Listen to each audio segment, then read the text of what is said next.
こんにちは。大学の白山です。今回はリフォームです。和室なんですけども、この床をね、畳を上げて板の間に張り替える。そして縁側も張って全体をバリアフリーにやっていきたいと思います。今回から何本かリフォーム風景を見てもらいます。今回は和室のリフォームです。和室のリフォームでもいろいろあります。車間さんだけを入れて壁のリフォーム、天井の張り替え、そして畳の入れ替えですね。そういう感じが多いですけども、今回は和室の床のリフォームですね。畳をもう取っ払って杉板を張っていきます。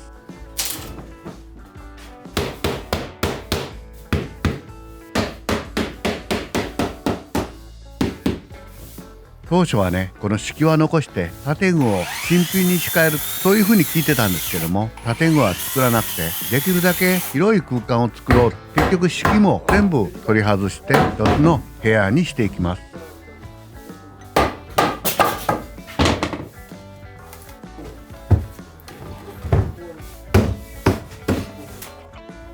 どうして和室を板の間に張り替えるか理由は聞いてなかったんですけども、この頃だんだん畳の部屋って少なくなっていくんですよね。とりあえず床板をめくっていきます。新しく張る床の高さは式点って決まってるんですけども、今度張る根座の高さ、それがどのような寸法でどのような高さで入るかがもうめくってみないとわからないんですよね。元々の材料が腐ってればもう全部仕替えなダメなんですし、とにかくリフォームの場合はめくってみないとわからない、それが怖いですよね。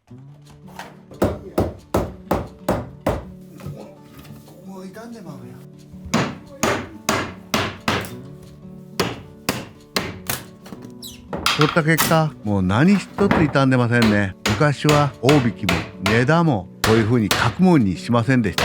太鼓って言うんですけども、寸法に105とか45とか引いただけです。四角くしてありません。その代わりだいたい芯がありますし、芯がなくても2つに割っただけですからもう丈夫です。それがもう腐ってないんですから、元々の材料がしっかりしててよかったです。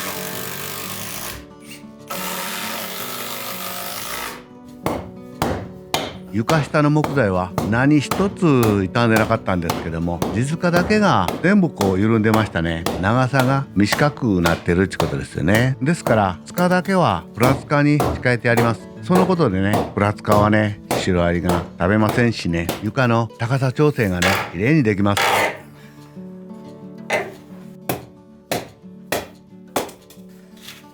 で、木材は雨で濡れて腐ったりしけて腐ったり、そういう風にしてなかったら、古くなった材料でしたらまず強度は落ちてません。よく古いから強度はない、ダメなんだな、そういう風によく言われるんですけども、木材って乾燥してから10年15年、それぐらいでやっと本当の強度が出てきます。もうそれから何十年かはもう強度はもう落ちることはありません。ですから40年50年ぐらいの材料でしたら全然強度はもうそのまんまです。かえって硬くなって丈夫になってます。基礎のコンクリもそうですよね。何年かかけて硬くなって強度がマックスになります。木材の場合は針なんか古い材料の方がよっぽど丈夫ですね。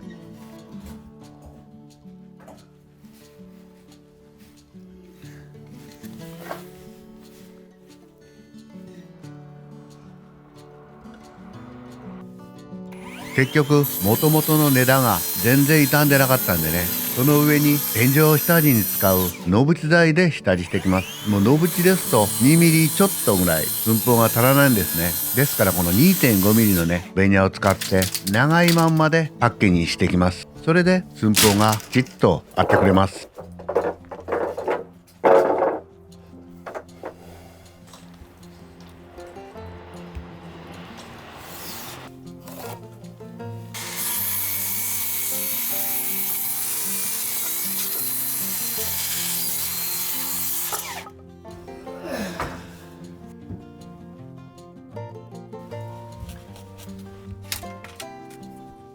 そしてその根田の間にスタイロフォーム 30mm ですけども、その断熱材を入れてやります。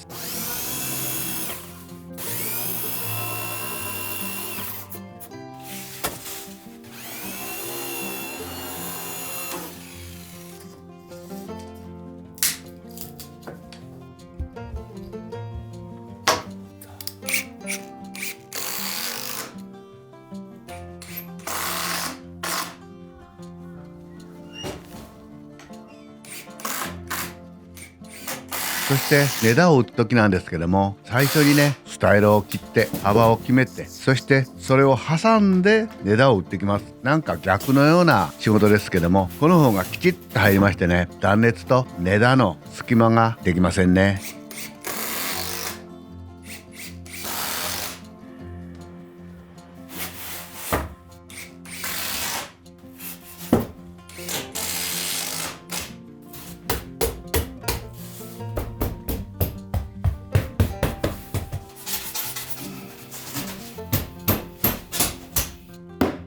縁側の部分は元々の床はめくりません。全然傷んでないんで、その上からこの釘じまいしてね、しっかり釘で押さえてやって、その上に貼ってきます。ですから既存の縁側の板と新たにつけた枝の高さが揃うってことですね。それでフラットになります。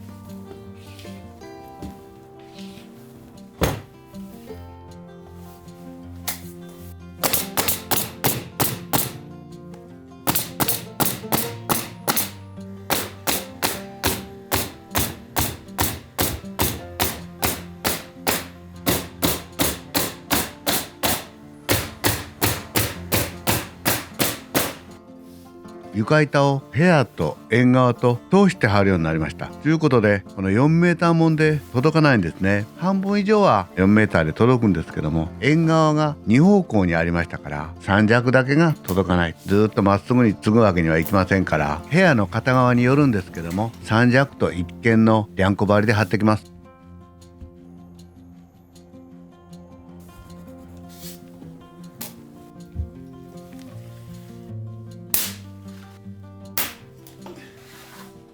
床板は30ミリの杉の根ダレスなんですけども、いつも貼る前にはよるんですけども、外側の白くて節のない板か赤くて節のある板か、どうしてもこの2つの極端な分け方になってしまうんですね。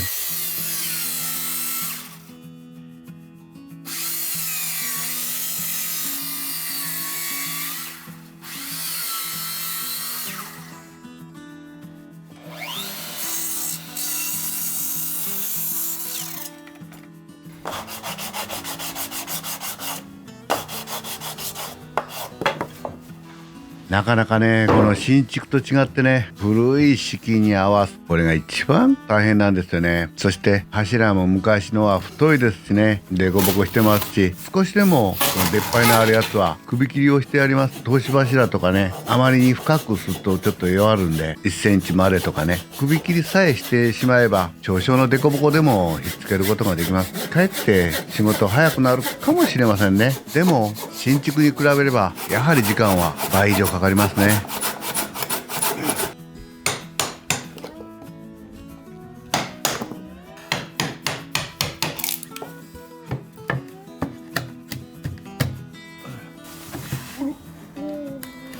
とりあえずやっちまったで。やはり30何年経ってる家なんですけども、首切り一つしても柱は硬くなってますよね。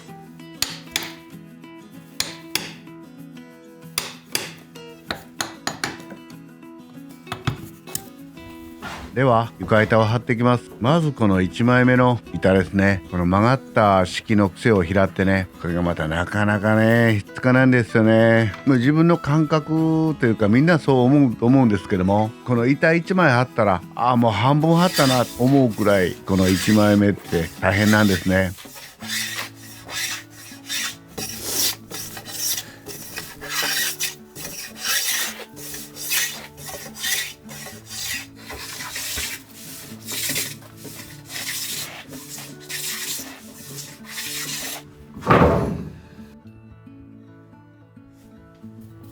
削り合わせた板を貼っていきます。これまたね、癖を拾うのに一手間、固定するのに二手間かかります。新築の場合ですと小穴がついてあったり、勾配に下で入るようにしてあったりね、細工はしてあるんですけども、こういう後から板だけを持ってってつけるっていう場合はもう本当にこう苦労します。最初に断熱材引き詰めたんですけども、一回外してやってね、そして体を中へ床下へ入って、根座の裏側から板に対してね、下からビスで揉んで留めてきます。古い床板の上に貼る場合はビスで留めていけるんですけども、とにかく1列目を正確にきちっと留めてやらないと後々がね響きますからね。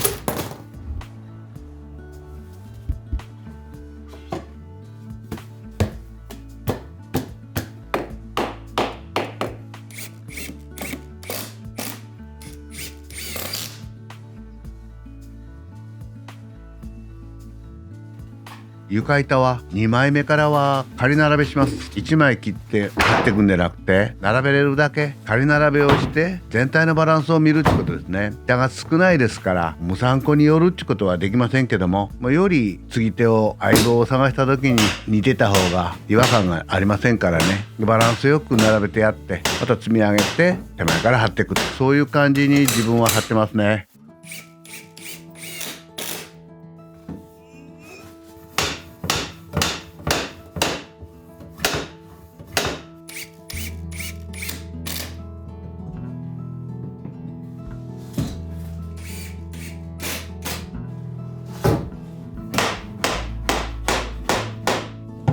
そして縁側の板と新たにかけた根段の高さにばらつきがあります。その段をね電気穴で通してあります。そうすればこの凸凹はほぼなくなります。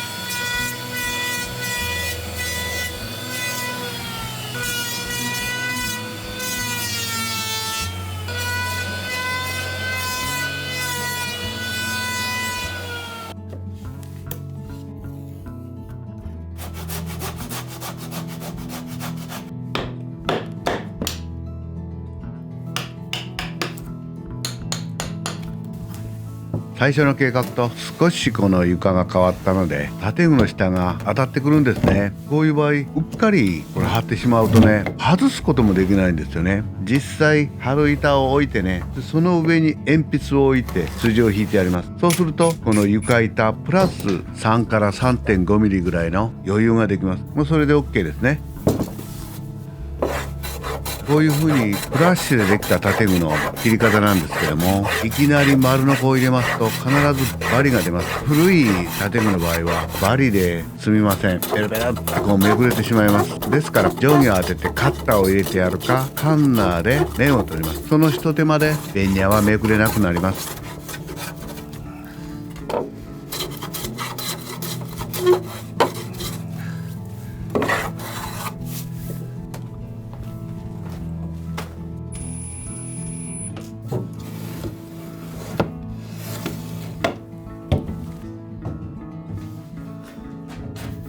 はい。両端部分の柱には首切りがしてあります。はい。もっと上げて、ちょっとずつ下げてこう。下げすぎ。上げて。俺は下げれんだって。上げて。貼ってく方向が狭くなってます。送り込むってことができないんで、しわめて入れてます。手強いです。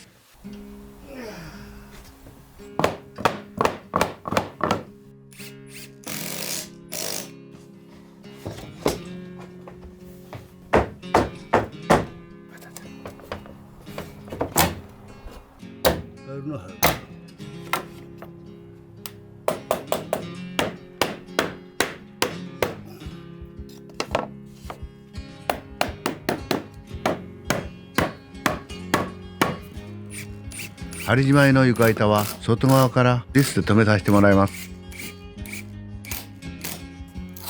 そしてサッシと床板の間にコーキングを打っておきます。サッシからのね水がもし上がっても床板に染み込むってことはありませんからね。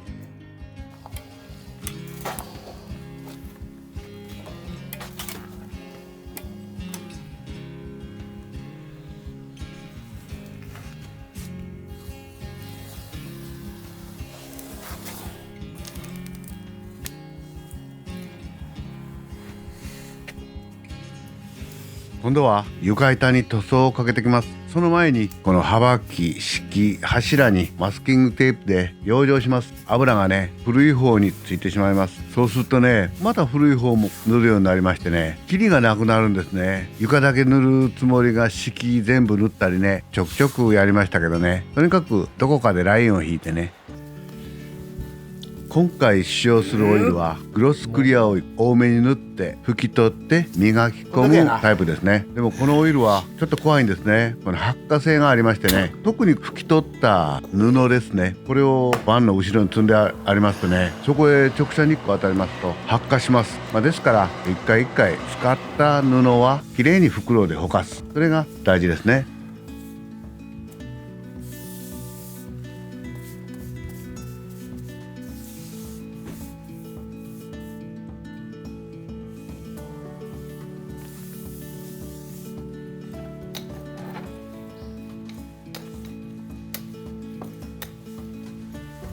グロスクリアオイルは値段は少しお高めなんですけども、塗りやすいオイルですね。自分が塗っても塗れるぐらいですから、ローラーでコロコロ塗ってやります。少しねたっぷりめに塗ります。塗りっぱなしで仕上げるタイプではありませんから、しばらく浸透させて、それから拭き取って磨いていきます。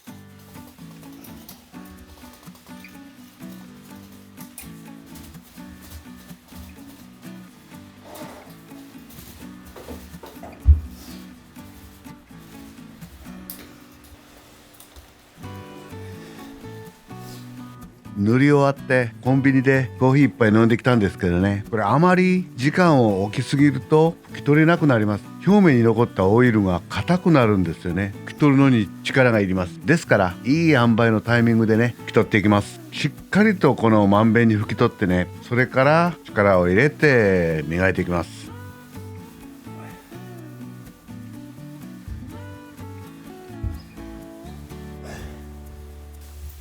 両手両足を使った雑巾がけ、久しぶりですね。学校以来ですね。